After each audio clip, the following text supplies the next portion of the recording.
Hello and welcome back to the Advancing Man Project show. My name's Dave Whitley, and today I have my personal friend Ryan Stemper, who is the owner of CrossFit Whole Strength, local to me in Nashville. Actually, there's two locations, and the website for that, if anybody's local and wants to know about it, is wholestrengthcrossfit.com. We first met a couple years ago through some mutual friends and hit it off. Been to his gym several times, done workshops there. If the gym was close to me, I would be going to it all the time. And I know that if you've known me for a while, you know that there have been times that I've thrown rocks at CrossFit's philosophy as a generality. But over time, I've come to realize that is more about the coaching and the staff than it is about the methodology itself. And when I first met Ryan and started talking to him and learned about his approach, and I'm just going to talk like I'm talking to you because I am. When I first met you and Yeah. learned about your Yeah. approach and the four pillars that you brought into the locations that you have and with the people that you're working with, it impressed me. I was immediately enamored of it. Obviously, movement / strength is part of what goes on in any gym like that. Right. Nutrition has to be a key element if we're going to get people the best results possible. So those are two kind of a given. But the two things that make up the other two of the four pillars that you have that are fascinating to me and really impress me are sleep, which I think doesn't get enough attention or doesn't get enough accolades, particularly from the fitness influencers that, I'm up at 3 a.m. to do the grind and I got more done by 6 than Right. you'll get done all week Right. and all that kind of stuff. And I'm like, yeah, let's see how your adrenals are doing in a few years.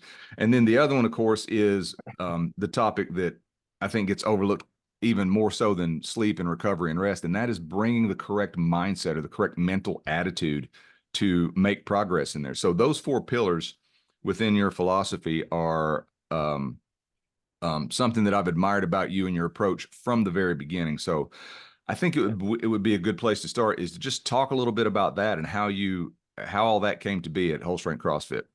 Yeah. Yeah, man. So, we've been in this space for a decade. And we started out the name Whole Strength because we were trying to take it's kind of a play on words, but more of a whole, looking at the whole individual, looking at a more of a all-encompassing or holistic type approach, right?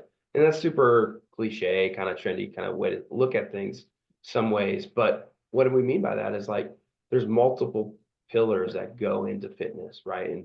And I'm using the word fitness synonymous with health. And that's kind of one of the things that I took from CrossFit back in the early days, right? Is like, what is health? What is fitness, right? But it's not just, it clearly is not just about working out or moving our body, but that's part of it, right? We say movement is one of our pillars because physical movement happens outside of the gym too, right? And it's like moving well, I mean, Gray Cook says what, move well, move often, right? And it's like, kind of that philosophy, right? That we can train that in the gym. We can learn really good movement patterns in the gym that hopefully we can replicate out in the real world, and we're moving our body to the real world. There's a great book called, I think it's called Move Your DNA. Mhm. And the lady who wrote the book, her name is just slipping my mind right now, but she goes in, she's like a biomechanist, and she like goes into like even like the power of movement on the cellular level, Mm. beyond things that we typically think about being movement related. So that was one of them, right? And obviously we're into movement, we're CrossFit, we love to get people moving well and exercising.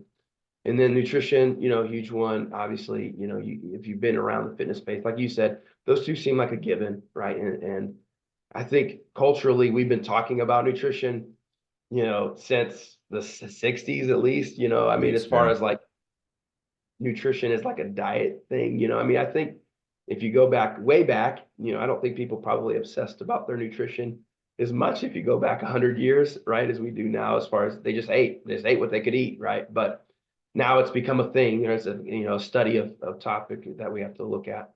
But It's nutrition it's obviously is it's kind of a interesting given that now. you say that about going back because one of my favorite authors, Wallace Wattles, wrote a book called The Science of Being Great. No, The Science of Being Well. Mhm.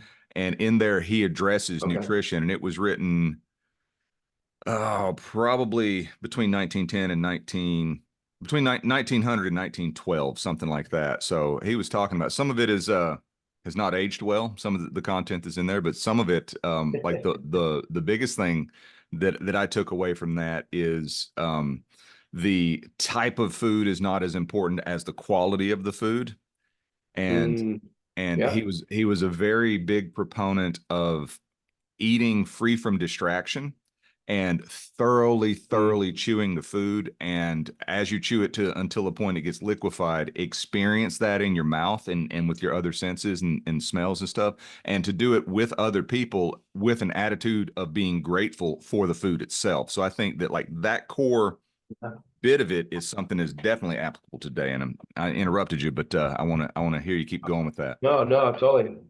I mean, I love that. I mean, that's precision nutrition, like John Berardi way back in the day. I mean, that was like the foundational things to teach people was slow down, eat mindfully, right? Eat till satisfaction, but don't overeat, right? And then chew your food. I mean, it sounds so basic it's super powerful, which is Mhm.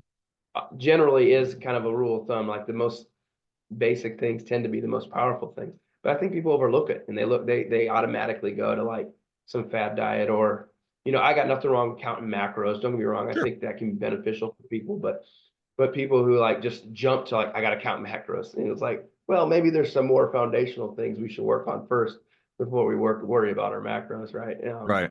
But anyway, but yeah, so back to nutrition, like, I mean, that's pretty obvious. But then those other two pillars is like sleep and mindset. I mean, there's so much good research around the power of sleep. And I say this lovingly, but my uncle, when I graduated from high school, it was just over 20 years ago. When I went to college, he was like, Ryan, you can sleep when you're dead. He was an old Vietnam vet. And he's like, you sleep when you're dead, right? And he's like, the night's like a whole nother day. And Yeah. I love my uncle, but it was like that. Maybe not the greatest advice, right?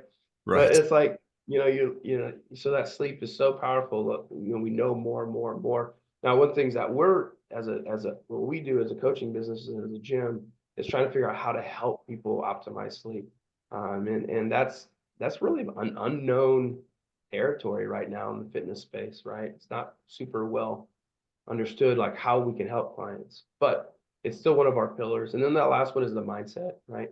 I think, we, anyone who's been around fitness long enough knows that the body goes where the mind leads, right? And it's like, I'll coach, a class here or whatever, or coach, some people in the gym. And I'll talk about sometimes I'll riff on internal dialogue. And it's like, man, whatever you're saying, and we'll always have it, right? There's always something going on in between our ears internally. Whatever you're repeating to yourself, right? Your body's going to follow that, right? And so we have some simple rules that we try to like help people with learning how to speak. One of them is learning how to speak in affirmations versus negations, right? And so like just learning how to switch things in your mind to speak in the affirmative versus speaking in the negation is huge. And that took me a long time to figure out what that meant. Because I was like, speak affirmatively. Is that like positive talk, like everything's roses and rainbows? Clearly in life, not everything is roses and rainbows, right? There's a lot of challenges in life, Sure. right? But it's not that. It's learning how to speak things in you saying what you're gonna do or what's gonna happen versus what you're not going to do. Right. And that's a powerful change for people. So Well, I think that but that's how going it came about, just self-evolution, man. We just like needing to help people and on the ground, and you're like, wow, you're coming to me because you want to work out, but you got a lot of mindset things here that are under the surface. And as soon as that starts to work out and you work out in the gym, man, those mindset things start to like bubble to the surface. And you're like, oh, there's a lot more here than just working out. yeah, I that triggers a memory for me of it's been a long time ago, but I was in a Facebook group, something health, fitness, diet related, something like that. And there was conversation going on. And this girl that I didn't know, still don't know, just had a few comments back and forth with. Um, she was talking about like everything that she said was something about her body that she didn't like. And I know I need to do this, but I can't because of, fill in the blank with whatever reason. It was just a lot of that kind of stuff. And people were attempting to help guide her by giving her practical tactics she could apply. And I saw that, like, every person who tried to help her was met with some reason as to why that wouldn't work. And but she was going to try really hard and all that kind of stuff. And she just kept talking about how much she hated her arms. And I don't know specifically what it was. I think maybe she had, some jigglies or something. She was um, definitely in there because she was carrying around body fat that she didn't want to be carrying around. And she just kept talking about how much she hated her arms and hated her arms. And conversation kind of subsided, and I didn't think much about it until, I don't know, a week or so later. I reached out to her in a message to see how she was doing.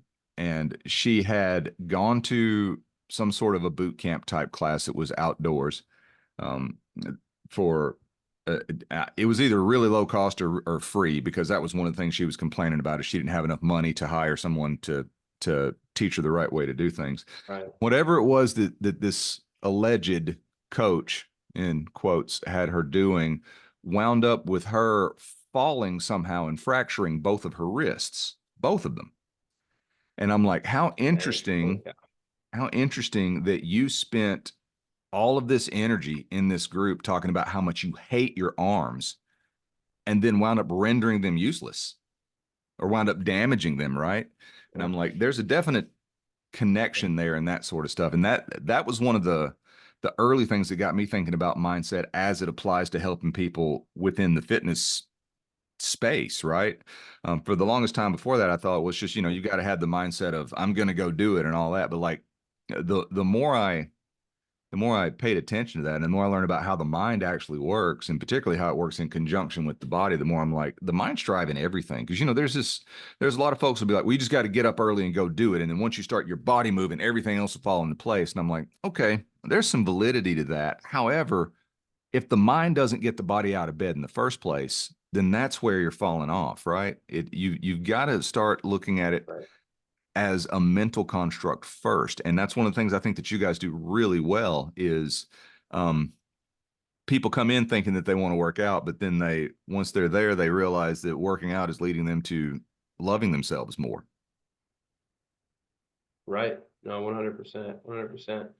And it's like, with that story you're sharing, it's like, interestingly, I think when we understand how the mind works a little bit better, we understand that she's like saying, I hate my arms or whatever, right? And that almost that weird hyper focus on the arms is probably limiting her actually from actually changing anything, Mm-hmm. right? And so it's like, all you're catching is arms, arms, arms, hate, hate, hate, right? And it's like that the mind is kind of subconsciously reading that, right? And there's a great book that I read years ago that's called Switch by Chip and Dan Heath, and they go into, I mean, every book that I've ever read from those guys is amazing, but they go into, like, kind of what's happening, some of that change psychology stuff.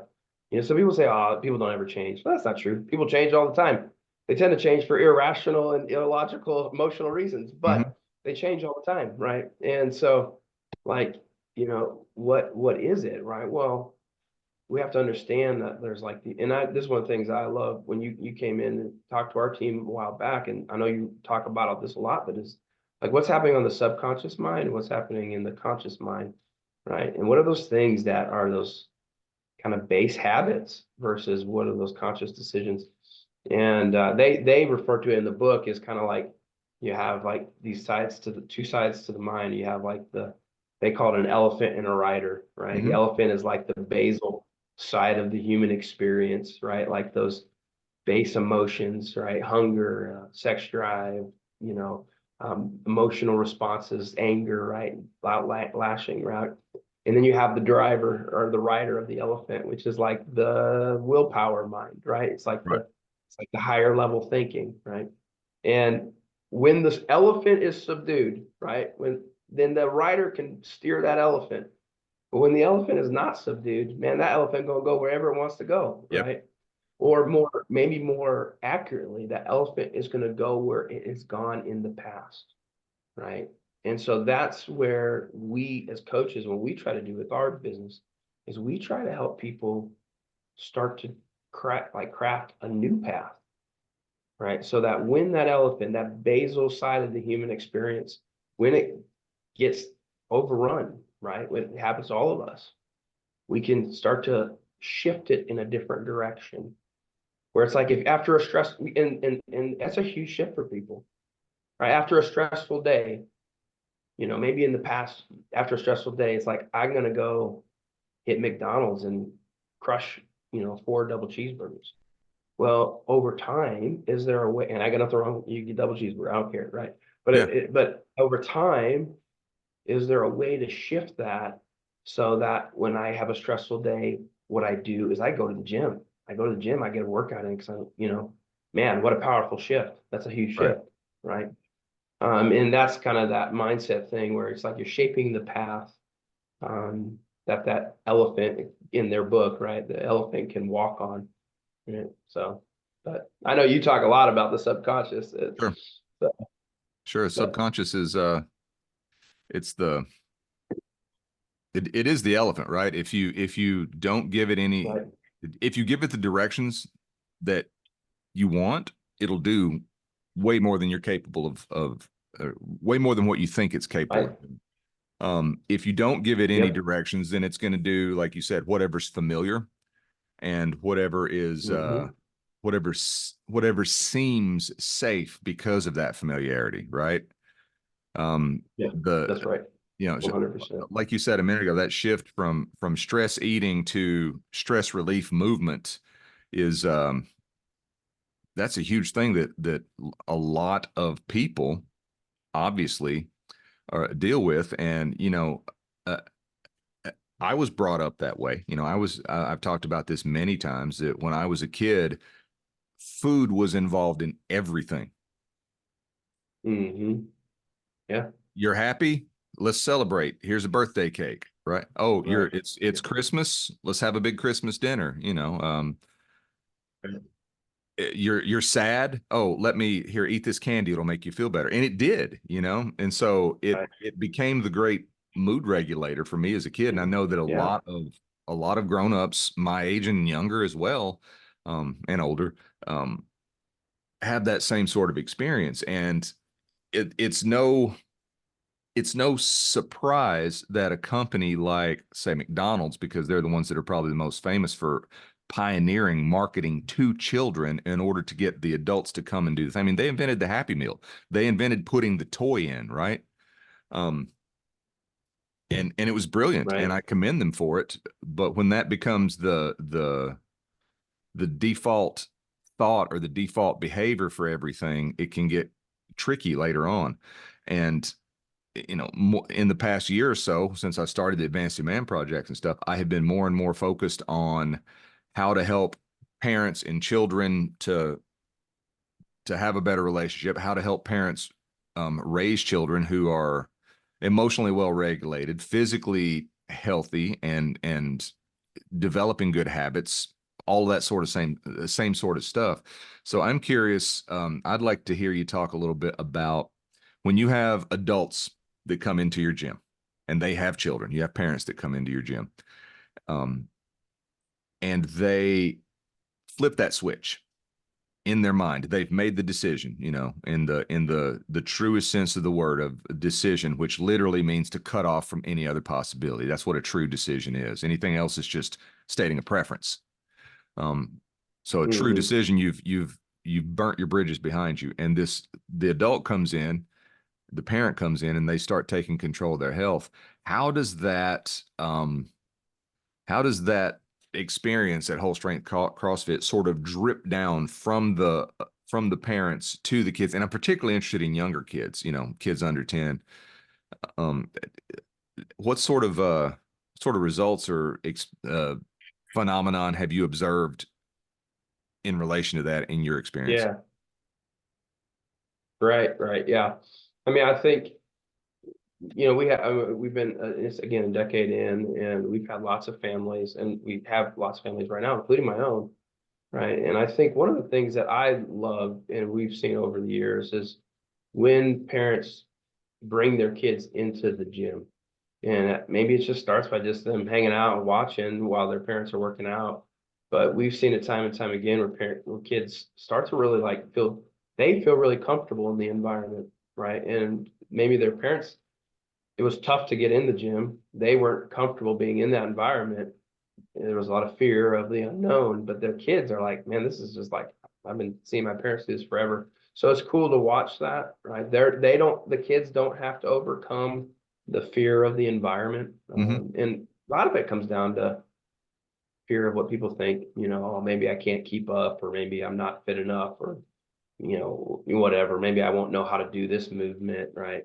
And you see the kids and they just get in there and they're just having fun. They're just Yep. playing. It's a game to them, and that I think is one of the unique things about children, right?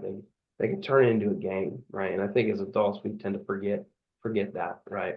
And the power of that game. Yeah. But so we've seen that for sure a lot. On the nutritional stuff, we talk about a lot when people sign up. We'll ask them if they, just usually in casual conversation. I usually kind of ask them if they have kids, married, whatever, right?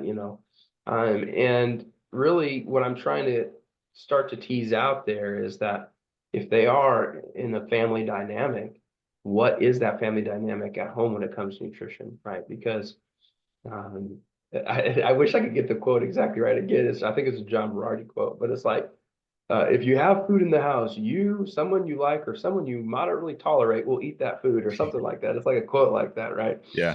It's like the idea there is like, if one person is trying to eat a certain way, right, but everyone else is eating a different way, right? Well, that's probably not going to work long term, right?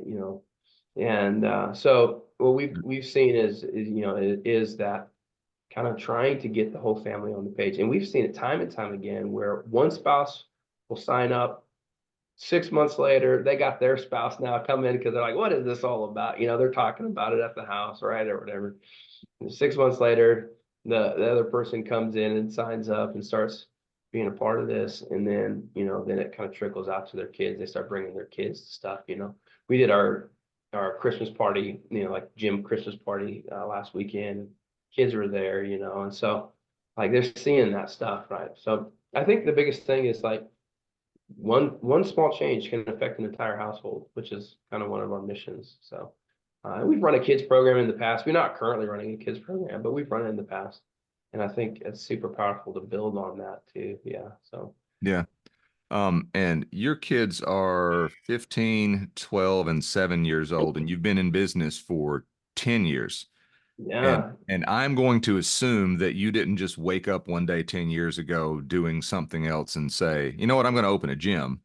right, right. So there was You, time before that. yeah, yeah. Most likely you spent some time getting Yeah, fit, strong, learning about that before you decided to go into business for yourself. So, yeah, um, uh, I didn't grow up with parents who even knew that exercise was really a thing. I was the first one to kind of get yeah, involved in that when I was, yeah, very young because I wanted to be big and strong like the Hulk. We've talked about that before.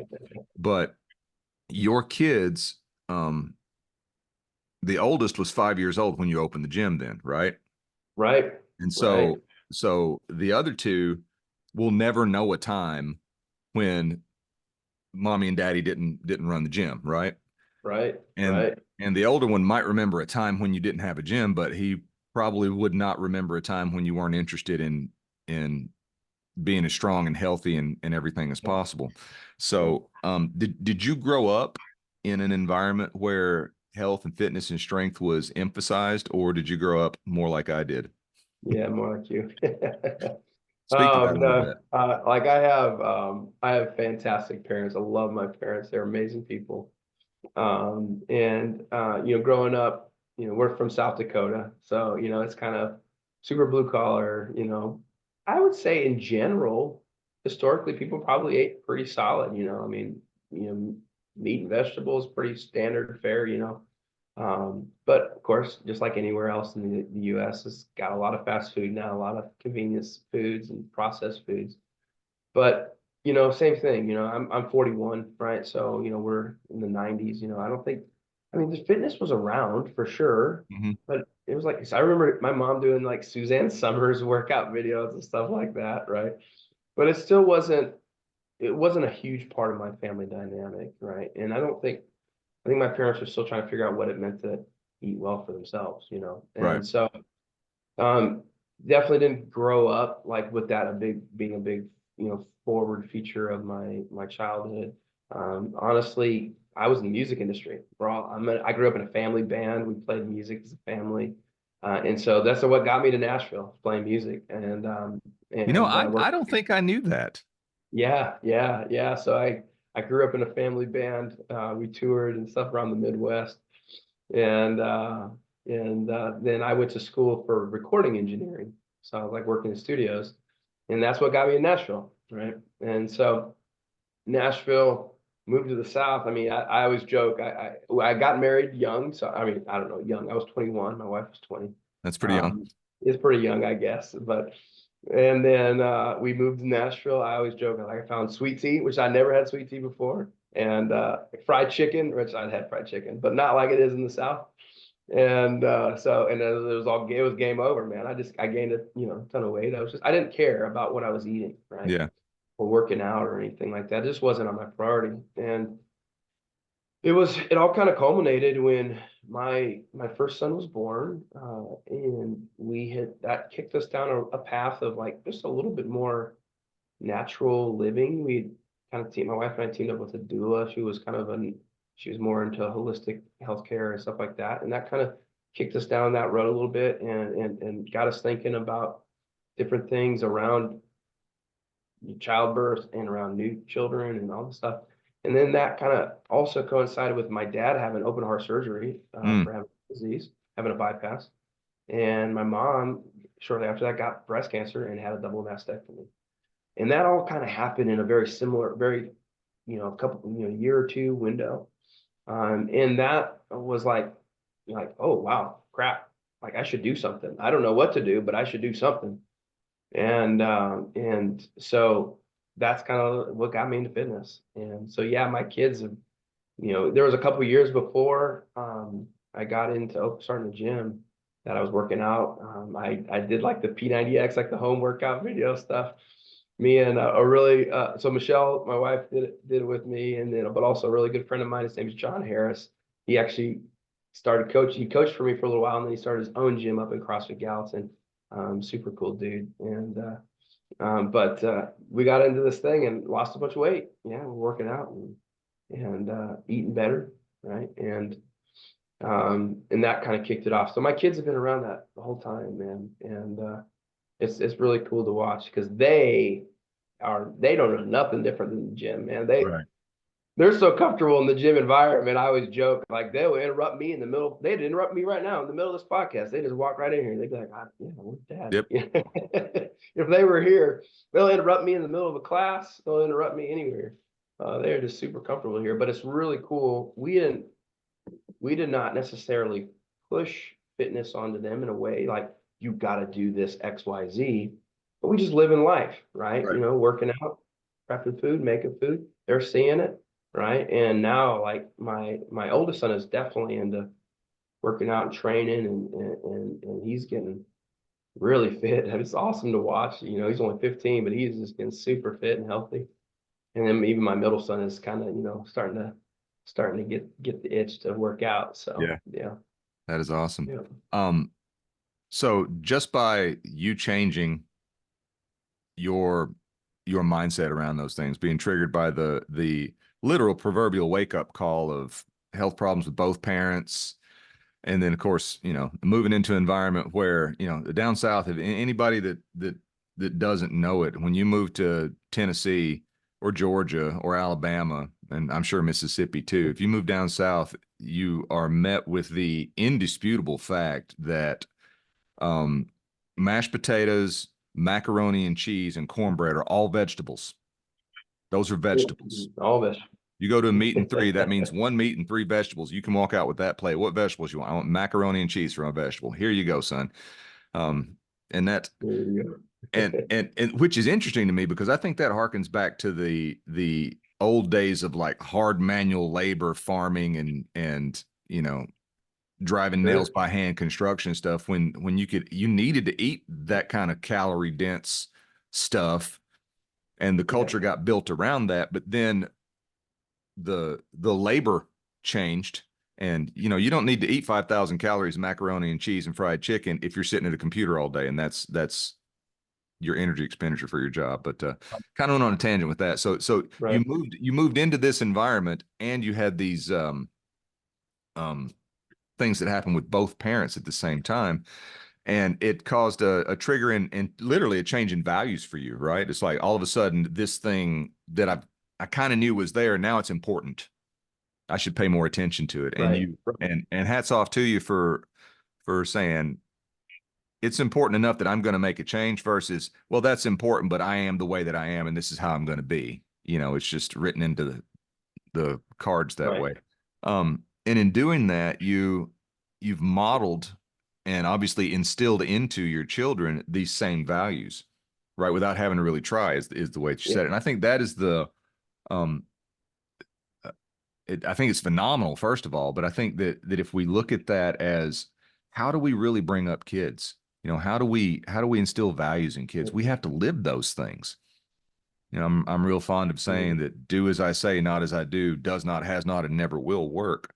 So aside Right. from this Right. is where I'm going with this.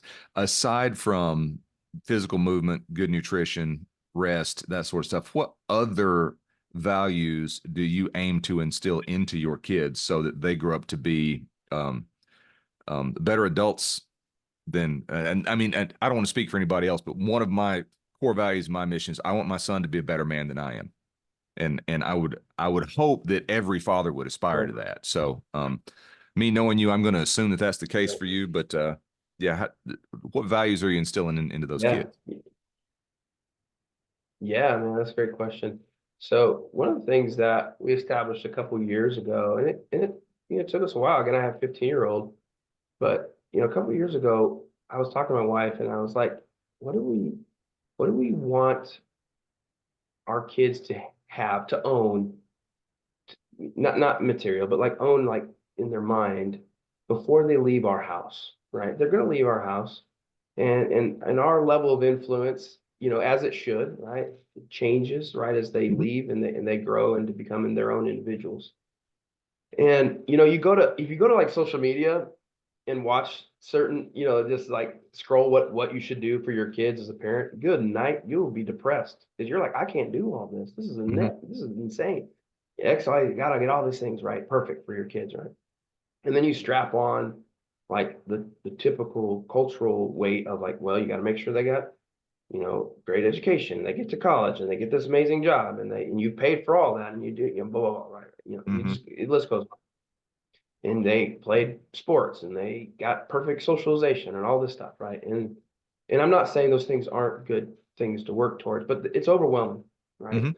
So I had to distill it down to like, what do I want my boys to leave my house with? And really, I still done to three things. And for me, so I'm a Christian, right? So I wanted my kids to have some level of connection to a transcendent order and have a relationship with God, right? And I find that, it's like, okay, understand that the universe and the world is much bigger than you, right? And understand your place in that, right? And so like having a relationship with God was an important thing. So when they leave my house, I want them to have that, right? Second thing was I wanted them to leave my house learning to love the process of learning. Mm. We're, maybe this is controversial. I don't know, but I'm not a huge college person. If what you feel like you're supposed to do and want to do requires a college degree, if you want to become a doctor, you're going to have to go to college, right? You're going to have to go to university. That's the path, right? But if you're like, I don't really know what I want to do, hey, you know what? Walk in what's in front of you. Hey, Mhm. what's the next step that you can see in front of you? Walk in that step, but learn to love the process of learning. I mean, at this point, as an entrepreneur, I employ people, right? I have people on my staff. I've known people that I've built relationships with over the years. I could probably list a dozen people right now, off the top of my head, that are not doing what they went to school for. They're doing something completely different, right? And honestly, I could probably list out more people who are in that boat than people who are 40 and doing what they went to school for. Mm-hmm. Right. And so I guess my point in this is instead of obsessing about getting to college right away, right, just learn to love the process of learning. If you can come to a problem in your life and say, oh, I don't know how to solve this problem, but I know I could find a book, or I could take a course, or I could talk to a mentor or a coach, right? And I could solve this problem. Let me break it down. Let me figure out how to do it, right? Whatever the problem is, if you have that skill, man, you'll figure it out, right? Whatever path you end up walking, you'll figure it out, right? So I Yeah. want my kids when they leave my house to love the process of learning. Understand that if I'm facing a problem and I don't know how to solve it, I can learn and I can read a book, I can do something and can get better at it. And You then the know, last thing, in Think and Grow oh, Rich, Napoleon Hill touches on something very similar to that. He um, talks about education, and that the root word of educated or educate is, I believe it's educo, which means to draw out from within. And he said, so a truly yeah, educated person is someone who knows how to get what they want or its physical equivalent without violating the rights of anyone else. So it has nothing to do with the degree. It has to do with being able to solve a problem, right, really. And he solve the problem, right, he recounts a story of Henry Ford, who wound up suing a newspaper for libel because they said he was an ignorant pacifist because he was opposed to World War I. And they put him on trial, there was a trial, and he went in and was testifying, and they were asking him all of this mundane trivia. And it, two things that really struck me about that. One is, one of the lawyers asked him how many soldiers the British sent over during the Revolutionary War. And Ford replied, I don't know what the exact number is, but I'm told that it was a great many more than actually went back. Which is, that's an ignorant, stupid person doesn't say stuff like that. And the other thing that happened is, he Ford apparently got tired of just being berated by these questions. He said, listen, I'm paraphrasing this. He says, on my desk, I have a row of push buttons. And if any question comes up about anything that's related to what I'm doing, I can push that button and I have someone who can come in and answer that question. So it's really pointless for me to memorize something that I can either look up or pay someone else to solve. And I think right, that's like yeah, that's the logical conclusion of the skill that you're talking about, of loving the process of learning, right? If I can learn, if right, I can learn how to learn, then I can learn anything. So I think right, that's beautiful. right. That's just it. And That's just it. Yep, exactly. And the last pillar of like what we're trying to teach our kids is to take responsibility for their action. And the other side of that is know that you have agency in life, right? Like if you don't get a desired outcome, or something does, you take a test and you don't get the grade you want, don't go and say, oh, it's because the teacher doesn't like me, or because I'm just not smart, or just whatever. Understand, like, hey, you know what? I failed. I can take this test again and I can try something different and get a different outcome, right? And so take responsibility for what the outcome is, right? And know that you have agency. I think that's honestly controversial in a lot of ways in our current society, right? But I find it to be empowering. It's empowering when I understand that I could change something about what I'm doing and get a different outcome, right? Like the world doesn't just happen to me. I actually can influence the world. And it's like, so, understanding that, in our family, if you fail, that's all right. You're okay, right? Get back up, and understand there's not, we don't have any qualms with our kids failing, right? Like, but just understand you can get back up and try it again. And you can do something a little different and get a different outcome. So for us, those were it. It's like if my kids will leave loving the Lord, understanding the love the process of learning, and take responsibility for their actions. If they get that before they leave my house, I got no worries. They're going to crush it. Whatever they go out and do, they're going to do just fine, right? That really helped us because I was like, man, that simplifies it. Okay, what do I need to get my kids to be able to do? Like, this is it, you know? So, Well, and the beautiful thing about that is the intentionality behind it, um, of deciding ahead of time, okay, this is the blueprint that we want to follow. We're not just going to, haphazardly think consciously one thing, act subconsciously in another way, and just let it all be this whirling massive chaos.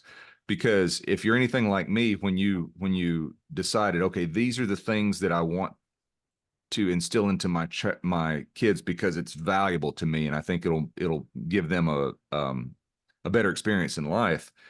If you sat down and wrote those things down like I did, then you looked at the list and you're like, I've got some work to do, right? Because I've got to be that guy right. first in order for them to Yeah. be able to absorb it. I have to be that guy first, just like you and I haven't either. Um, you haven't deliberately said, okay, kid, you're going to the gym today and you're going to lift, right? My son's 5 and he, he has a 2 and a 4 kilo kettlebell laying around here that are quite frankly way too light for him now. But he'll go out to where I keep all my gear and he's like, Daddy, is this as big as me? And it's the 24 kilo kettle, but he weighs about 24 kilos. And I'm like, yeah. And he says, I can pick it up. And I'm like, I know you can. And he'll pick it up and set it, deadlift it and set it back down. Or he'll grab another weight and say, I can put this one over my head. And I'm like, go for it, dude. I didn't say you're going to go do this. He's just seen it happen enough. Right. And, I've told the story before too about Right. the nail drive video that's on TikTok. My highest Yeah. performing social Yeah. media video ever is him doing a feat, with Right. zero hesitation, Right. zero reservation. And actually a feat that Right. stymied me for months. He just grabbed it and went for it. So, um, the intentionality of saying this is who I want my kids to be, or this is the framework that I want my kids to grow into. That's a very powerful Right. thing, and I think it's a testament to your attention to, um, understanding the power that the mind has in everything and understanding the power that your thought process, which leads to your Yeah. behaviors, has to do with dropping the pebble in the pond and the ripples go out, right? So I That's right. commend you for That's that. 100% right. And I think Yeah. that I'm 100% right. Yeah. I think that when you have people come into the gym that are parents, there's no way that they can't get some of that on them and take it back home too. So I think that what you're doing is incredibly Yeah. valuable, incredibly important for a number of reasons, as we dig deeper and deeper and deeper. But who knows what kid, 30 or 40 years from now is going to be doing something amazing physically as an athlete or whatever, because of some little incident that happened in your gym with a grandparent, you know? So, Right. and Right. so having, Legacy, man. Legacy. yeah. And so having said that, what other ways do you think that approaching life from a strength and health wellness standpoint can be used to break and replace those generational cycles of limited thinking, negative thinking, victim mentality, like yeah, just talk about that a little bit. Like how Yeah. I how mean, I how think, strength and health is a tool to help empower kids that way. yeah. I mean, I think something I think about a lot is legacy, right? Like, and what are we leaving, right? And so I find it interesting that like community is such a huge thing, right? Human beings Mm-hmm. are so communal creatures, right? And who you're surrounding yourself with will be part of the legacy that you're leaving. And and it's like I think that we sometimes miss those moments in day-to-day life and how powerful they are for the kids and how and certainly our legacy isn't all just our children. I'm not saying that. Like legacy is more than just our biological children, but it's like that's obviously probably one of the greatest things that you'll leave legacy if you have biological children, right?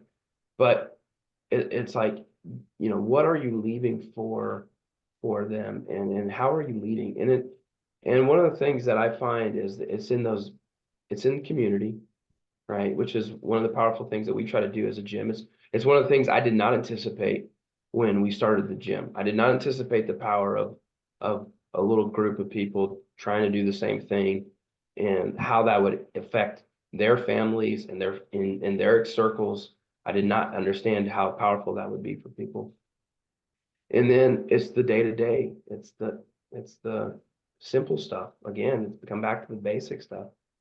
It's like I think with my kids, like it's those times where just kind of candid conversations with them in the gym, outside the gym, on the way to the gym, just living life, right? Sharing my own struggles, being honest with them, being vulnerable. And then that trickles out. It trickles out to our community and our families in the gym and their kids. And yeah, I think it's interesting because health, again, back to those pillars that we try to work on is like health is not just, you know, six pack abs. Right. It's not just that. It's bigger than that. And when you realize that, uh, then I personally find it more empowering that way. But yeah, So you said something a minute ago about talking about your own difficulties or your own struggles with your kids.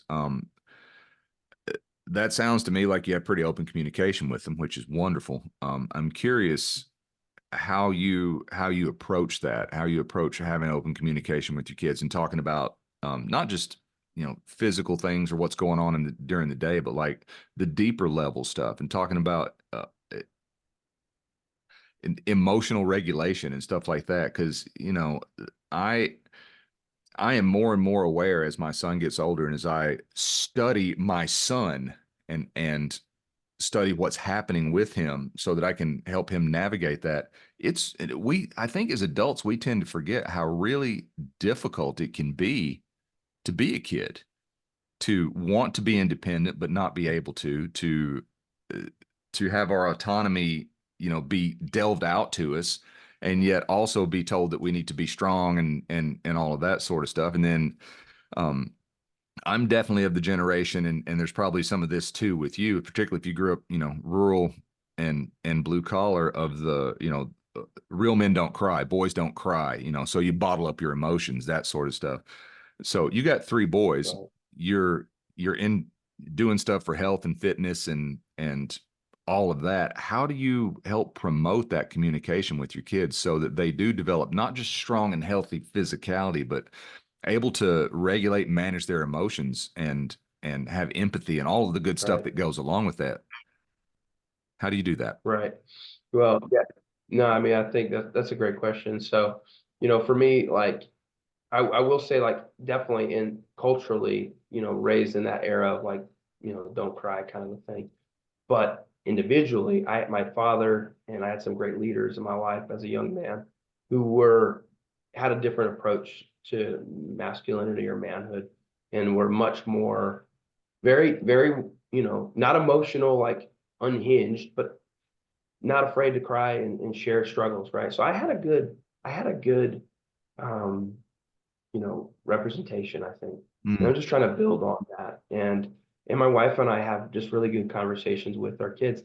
So a couple of things that we just did intentionally from the get-go when they were little, we didn't make any words weird.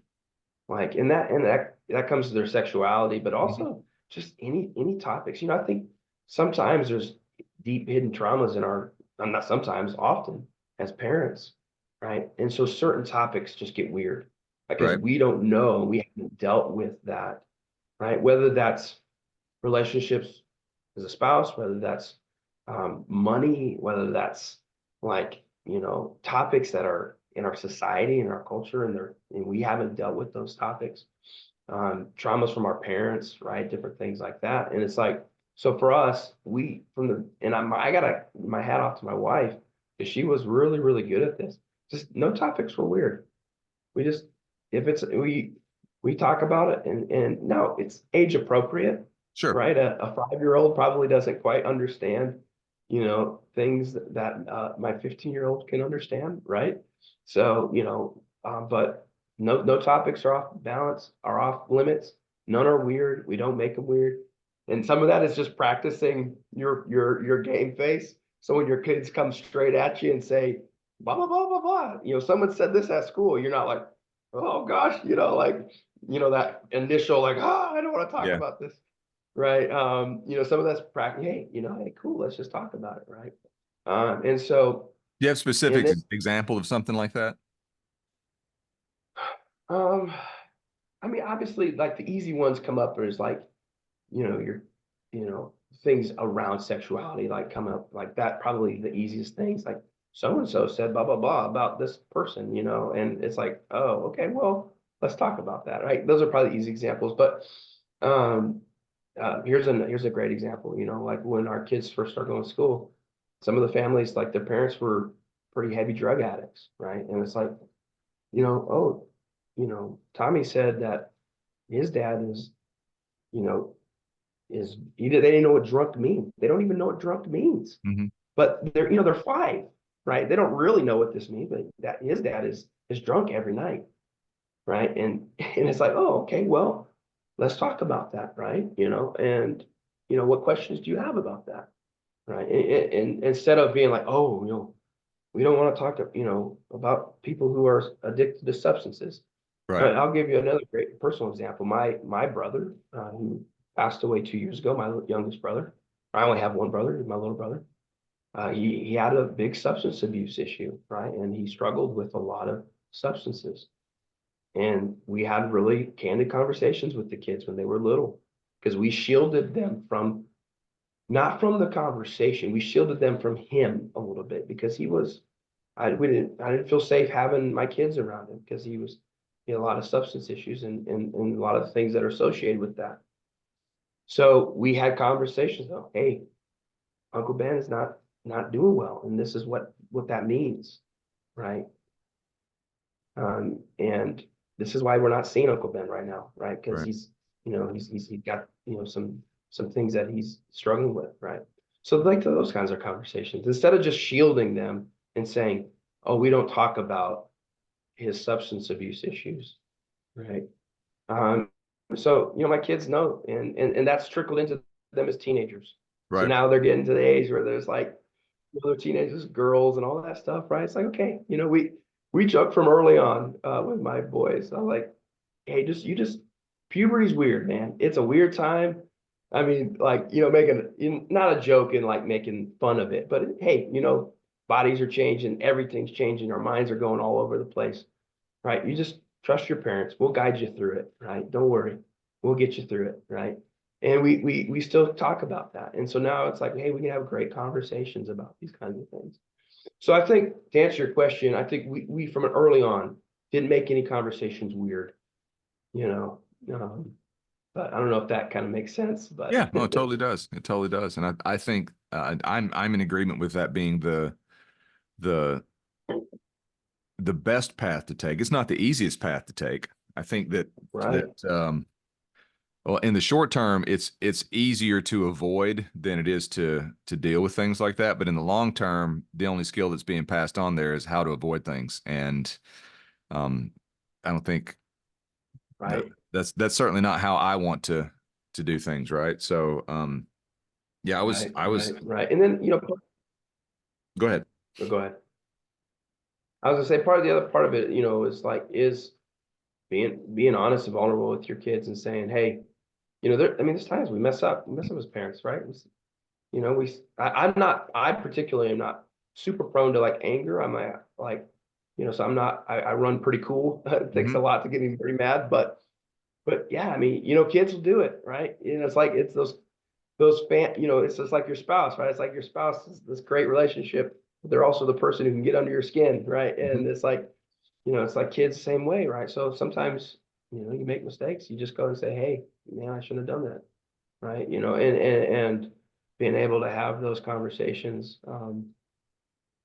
is super powerful, to be vulnerable. I think age appropriate is key, right? Sure. Age appropriate is, you know, understanding as they're learning and understanding their world around them. But that's been helpful for us, you know, and then I take advantage of the candid conversations, those times where it's like just in the car, you never know, Yep. One of the things we do is around the dinner table, we have this habit where this is my youngest son. He got us going on this, but we've been doing this for a while now. Brownies and frownies, man. What's your brownies and frownies? Mm, And so we share like what's one brownie, which is like a good thing from the day, and what's one frownie. And we call them challenges. Well, what's a brownie and what's a frownie, right? right. And everyone goes around and shares, and I mean, you find little ways to nurture those conversations. And man, it's powerful. Yeah, we have several different things that we do like that, and we don't do it every single day, but most of the time, every time we eat dinner at home, we attempt to do this. When we go out, it may be a little bit more relaxed than that, or but sometimes we've done it in restaurants as well. Is we'll do what we call gratefuls, and each one of us will go around Yeah. and name at least one, maybe three, four, five things that happened today that we're grateful about. And um, sometimes my son, he's 5, he doesn't want to participate, and we say that's fine. And sometimes he will initiate the conversation and list off, 10 or 12 different things that he's grateful about. And so I think that, and that's something that I was never exposed to. I was exposed to. My parents were great. I loved them. A lot of great qualities, but they also were very caught up in the this is what the world looks like and let's complain about it. There was a lot of complaining. And I don't want that to paint the picture like that's all they did, but I was exposed to a lot of that. And I know that, Right. and as I've gotten older and understood where they came from, I realized that they both of them took huge strides in getting away from that just to get us to where we are. And Yep. so planting that stuff in their mind early on, and I've talked to you about um, my son when he was on top of the slide when he was like 3 years old, and he was feeling nervous about coming down, and he said, "Is it okay if I say my I ams?" I told you that story before, right? I think so. Maybe Yeah. tell me it again one more time because I don't know if I remember it. Um he was at the top of a slide, and he was feeling, his word, nervous. And nervous is anything that is like fear or apprehensive or uncertain, right? So it's more enveloping than just being scared of something. It's anything that's sort of Right. uncomfortable and he's apprehensive about. And he's like, "Daddy, I'm nervous." And I said, "Well, okay, you can do this." He said, "It looks hard." I'm like, "Well, you can do hard things." And I'm like, he's like, "You're right." He says, "Is it okay if I say my I ams?" And like, it was at this moment I'm like, okay, there is something to what I've been doing. Because you can do things daily, daily, daily, daily, and not really see it bearing fruit. Just like going to the gym, right? Right. You go for 3 weeks, you're not going Right. to see a whole lot of results. But if you go for a year, it's going to be there. And he has a Right. set of phrases that before he was even verbal, that I would say to him, my wife would say to him, and then he started saying them as I am statements. I'm brave, I'm strong, I'm kind, I'm smart, I can help people, I can do anything. I love it. Um, and the I Right. can help people is one that he added when he got a little bit older. But he rattled those off, came down the slide, we high fived, and it was a beautiful, beautiful moment. That's Um, awesome. and it was Heck very yeah. much a lesson for me to see. Okay, you're faced with an adversity, you're afraid, but you're capable, and you're scared. Do it scared. You're nervous. Do it nervous, but do it anyway because that's where the strength lies, right? So I think that a lot of the stuff that you That's said right. relates very similarly to that kind of attitude. So it's beautiful. I appreciate it. Um, we're almost done Heck here. yeah, man. Yeah. What I Yeah. like to do at the end of these is I like to throw out just some rapid fire questions, and then we wrap it up. Is that cool with you? Okay. All right. So I'll do my best. um, so just whatever happens to come to mind, I'll throw it out there, and we'll go from there. We'll start with an easy one. What's your favorite holiday? Ooh, favorite holiday. Thanksgiving.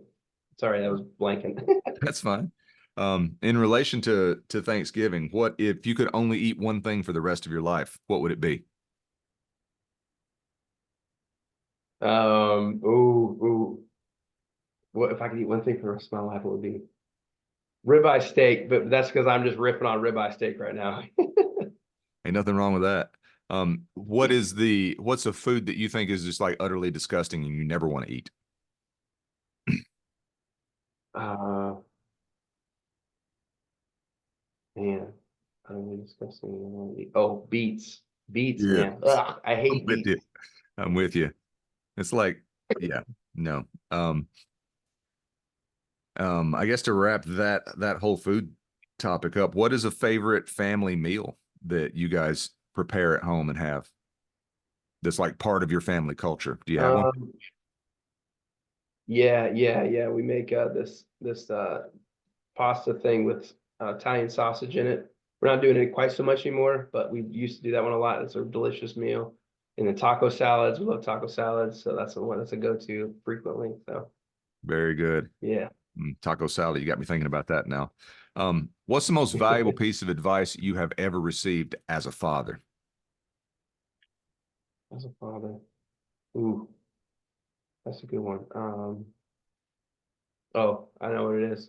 Bend the will, don't break it. Bend the will, don't break it. I think the best. That's good. I like it. I like it. And then the last one's a two-part. Are you a Van Halen fan? uh, Van Halen, not Van Hagar. Okay, that was the next question. Is it Sammy or Dave? So you're gonna go Roth there. I got it. Got it. And since it is holiday season, we're recording this just before Christmas 2023. One more that just came to mind I'm gonna throw out is, what is a cherished family tradition that you want to pass on? Yeah. Um, I think every Christmas we go out and we like drive through the neighborhood and look at Christmas lights. That's probably a big one. And then we we uh we try to do a Christmas movie. We watch Home Alone every year. I don't know why we picked that movie, but that's one we do. And so those are two like really holiday memories that we try to do every year. That's awesome. All right. Well, anything else you want to throw out to the listeners before we shut her down for the day? No, man, this was super fun. Thanks for having me on, Dave. It was a lot of Yeah, fun. and if anybody wants to find you, it's CrossFit whole strength CrossFit.com. Is that right? Yep, that's the Whole Strength CrossFit's website. That's the Instagram handles. You can find me personally on Instagram at Ryan Stemper. So, Very cool. All right, man. Thanks a bunch for being on, and I'm gonna stop recording.